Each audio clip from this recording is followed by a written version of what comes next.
Northern States Biological System Council, and he spent after the last 6 months at the legislature, so I think it would only be right that we review some of that stuff and see if we can shift some assignments around to kind of lighten the load on Mr. Drew at this point. But I'll speak to him about that and speak to other commissioners and figure out how we can change some assignments around to get the work that we need done and have people in the right places to get it done. So with that being said, anybody else have anything with Secretary Walden? Let's start with Secretary Walden. We do have a few things. The wild horse reg that I spoke to a moment ago, we invoked authority under emergency situation, but we'd like to make sure that we follow through with the commission and put that on the August agenda as well. We can present the case to you and get your blessing on that, hopefully. Also have policy 25 as a first reading.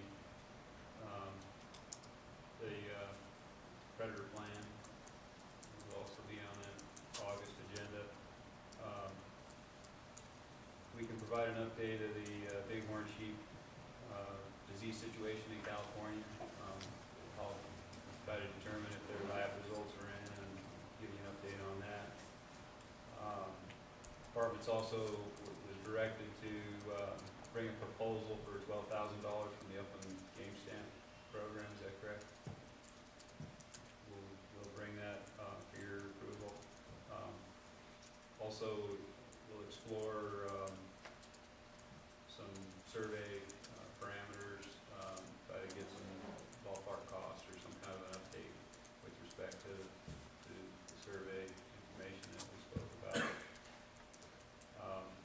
We'll also try to make available the Wildlife Services NDOW MOU, at least the subcommittee or full commission if you're interested in that. And then just as a question, is the letter Commissioner McNitch was going to write with respect to bear awareness, is that something that would be on that agenda for commission approval, or is that your desire? I don't think we have it for official commission approval, but review of the letter would probably be good. Okay. Review of the letter and the responses of the letter or whatever, we'll have that as an agenda item, just an update on where we're at in that process. Okay, and then earlier, Commissioner Lane brought up a desire to discuss raptor rehab opportunities at some point in the future. Is that a specific agenda item that you'd like to see addressed in August or September? I think you've indicated September on that. September, I think, would be better if the commission is agreeable to that. That will be down in Las Vegas then, and that might be an informational item that we can talk about at that time. Okay, and we can communicate with you with respect to the specifics on that, make sure that the scope is what you expect there. All right, that's all I have. Commissioner McBeth. In addition to the MOU, could you also include the copy of the governor's veto letter to the Secretary of State? Anybody else? Commissioner Ring. Yeah, there was one thing that kind of fell through the cracks, and I brought it before, and I think the previous chief fisheries said he was going to push it, and then I fell through the cracks. And when that was Tonkin Reservoir, there, I believe I brought it up before, and we were going to put on an agenda. I don't know what happened, but it currently has artificial lures only, and the reasoning for that was past landowners that have been sold since then. Mine currently has it, and we've been told that there is no longer the issues that created that restriction, and that it probably should be returned to the listing of general fisheries allowing to eliminate that artificial lures only. It was a previous landowner who sold a couple of years ago. And that should probably be coming up, hopefully. It might already be on the fisheries agenda, if not, just remind them of that. Just bring it up for consideration in future meeting. Commissioner Drew. Yeah, just a couple. One, before the meeting, someone asked if we were considering the fur bearer seasons. I guess on our agenda it says June, we typically do that. I assume we'll do that in August. And I think that may be tied to some of the SB 213 issues. I'm talking with Rob, I think August, I'm assuming someone will do that. That's what I indicated to the person. In terms of the presentation we got, in terms of some of the fisheries up here, I don't know if there's an action that this commission can take, maybe a letter or resolution of support indicating that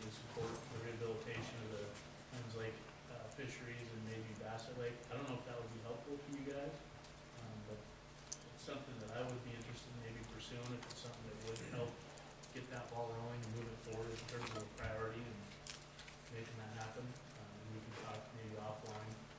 And then the other thing, since we're gonna be in Fallon, and since there's been a lot going on with it, if there's any way to do, maybe it's an informal thing, but, you know, something with the wood duck study, take a look at a couple of commissioners that expressed some interest in maybe doing a morning or an evening or something, since we're right there in Fallon. And then the only other comment I would make is I do wanna try and do a public lands committee meeting in August. We got several items that we need to update. We're looking at Thursday. It sounded like early on that the Reno or the Washoe County's chambers may be an option if we wanted to try that, or we can look at Fallon, but I know there's some other committee meetings that are probably gonna be going on, so we need to figure out some scheduling things and what venue might work best for those, for folks coming out of Vegas or out the way. Tax Friday night is undetermined at this point. Do you guys have a preference on Reno if we can get it versus going up just straight to Fallon? Pete, you're probably better either way. Okay, so maybe we need to coordinate for Thursday. Yeah. And later in the day, we can use my preference if that's possible. Commissioner Macbeth. With regard to the fiscal waters here in White Pine County, specifically Cummins and the Bassett issue, what I'm gonna personally do is I'm gonna reach out to, Bill Miller, who indicated that they were gonna be putting together, the community was gonna be putting together a, kind of an ad hoc committee, and some of the cab members in White Pine County, to kind of vet this issue and try to get a game plan. And so what I was thinking about was coming back to the commissioner of the department with, you know, whatever we come out of that. So I don't know where that's gonna go at this point, but, at this point, I would like to, I just think that we need to really start moving this issue forward. And so I'm gonna, first, deal with the community and the cab in White Pine County, and then I'd like to come back, to the commission and the department. And, so whether we do something in August or September, I'm not sure, but, anyway, I'm gonna at least initiate that. Anybody else? Seeing none, we'll move on to agenda item 23. Is that, that is an action item. Public comment on that action item, and then we can move on to the next one. Come on up.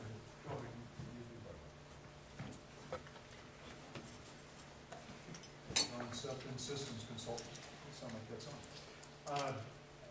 Sounds like you have already something planned, or could have something planned in town, but we would also invite you, if you wanted to, have the commission come by our facility and take a look around. I'm thinking the last time the full commission visited our facility was about '94. I know, Ms. Kirch, Wayne Kirch's daughter was on the commission at the time that the last full visit from the commission occurred, so if you have time, we'd be happy to have you come by.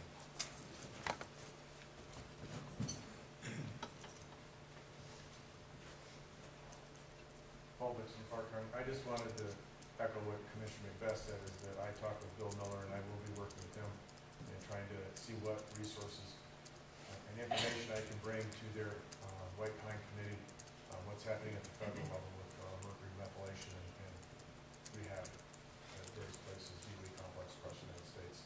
See if there's relevancy and see if we have cheaper amendments that we can do than what are currently being proposed that will alleviate some of the problems. Thank you. Any other public comment on agenda item number 22? For the record, my name is Jim Garza. I'm the Director of Community and Economic Development for White Pine County. Appreciate this opportunity. I just want to elaborate on the Cummins Lake issues. Our office and the commission has went ahead and approved putting a ad hoc committee together to look at Cummins Lake and how we can rectify and improve recreational amenities out there and opportunities. My job as the Director of Economic Development to look at all federal grant opportunities that are out there and create relationships to try to come up with a solution. We did find, our office did find last week, this Federal Lands Access Program, which will provide anywhere from $30 to $42 million to do exactly what we're looking at there in Cummins Lake. And we reached out to several state agencies to look at partnershiping together to with the county if need be, or getting a letter of support from the county to address going forward with mediation transportation issues. It's very specific, very unique federal grant just for Nevada that hits exactly what we're trying to do. The grant is due August 15th, so it's a short window, but the award is going to happen in January, so we would know pretty quick if we're going to receive any kind of award to do any mediation, not hold up what NDOW wants to do. So if there's any questions, you're welcome to reach out to our office. Again, it's the White Pine County Community and Economic Development Office, and we can let you know where we're at with that and who we're working with. Thank you. Thank you. Anybody else on agenda item number 22? Seeing none, we'll move on to agenda item 23, public comment period. Mr. Flowers. I've noticed, of course, as of late, a lot of mention of correspondence. I've received correspondence yet. No letters are, we're not seeing any of this correspondence. I think some of it isn't being recorded from time to time. If we have correspondence out there, it's a matter of public record, and I would hope that we make that available to the general public. In the past, that was always done. I know at our tab, any public correspondence that comes in is immediately sent into our recording secretary, who then sends it on both to the department and to everybody on our mailing list. So I would hope we can get to that point again. Thank you. Thank you. Mr. Dixon.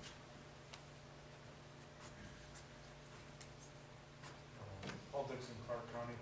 Speaking on my own personal behalf, I'd like to thank Commissioner Raines for his 6 years of service. He has allowed me a lot of times to be feisty with him, and I appreciate that back and forth. I think we've had a healthy debate, and I think you've been forced us to argue for the things we wanted and understand what you wanted, and we've come to some happy meetings. So I just want to say I appreciate your service, sir. Thank you, Paul. Mr. Sefton.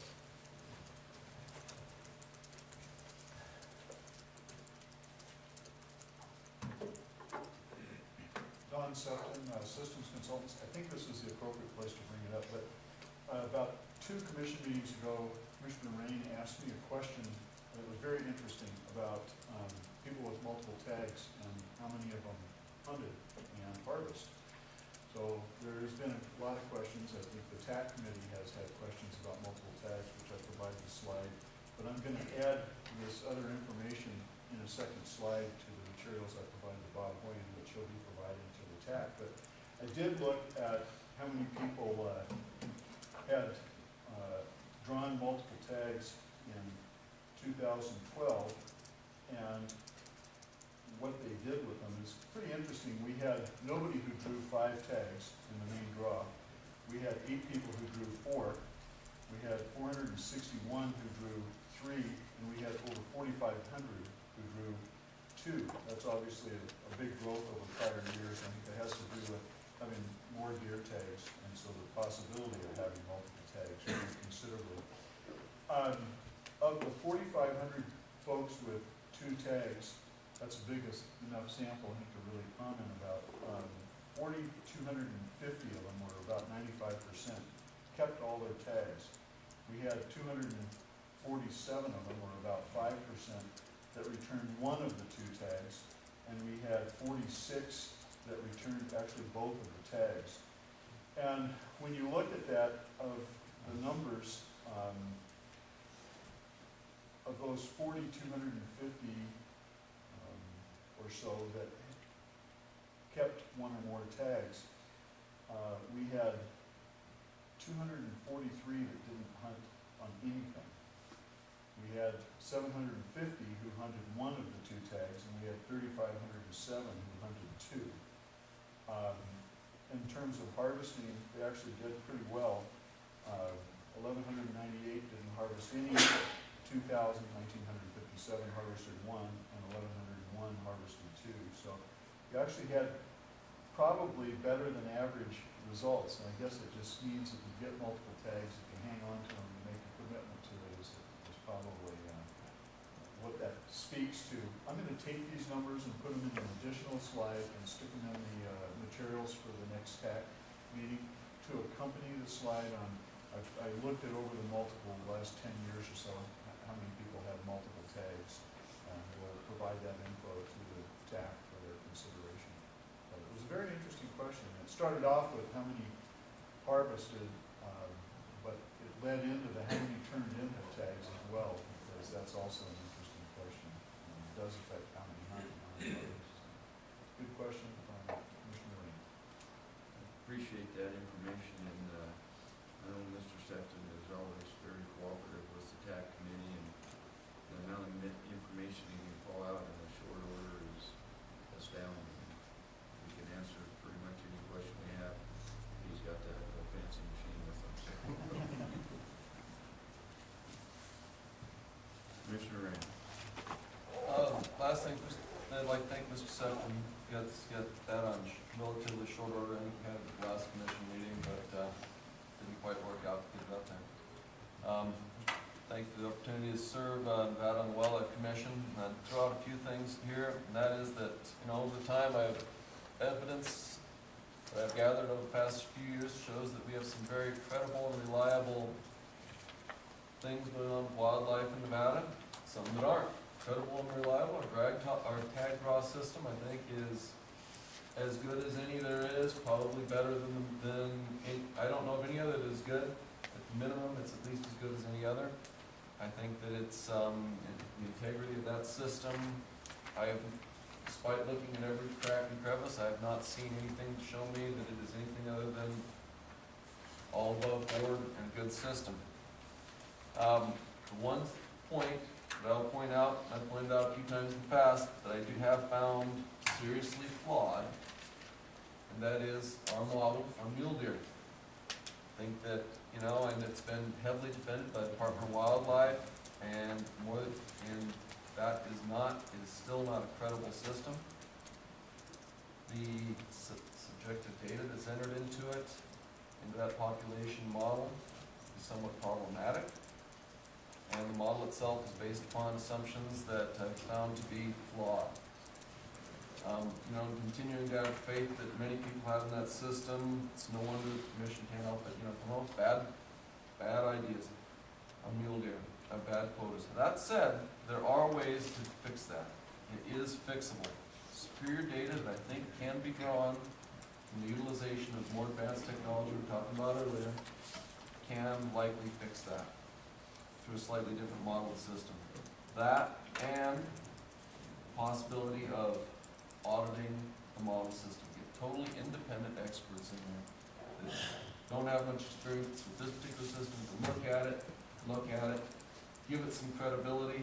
I think we'll find there's a few basic flaws that need to be fixed, and that'll really help out our mule deer population.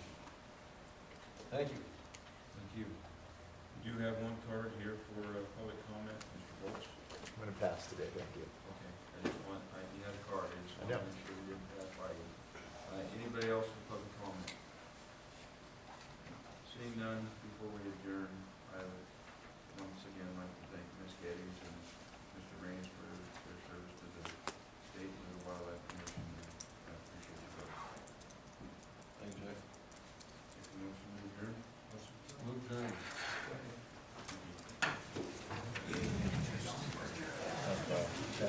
So enjoy the rest of the week.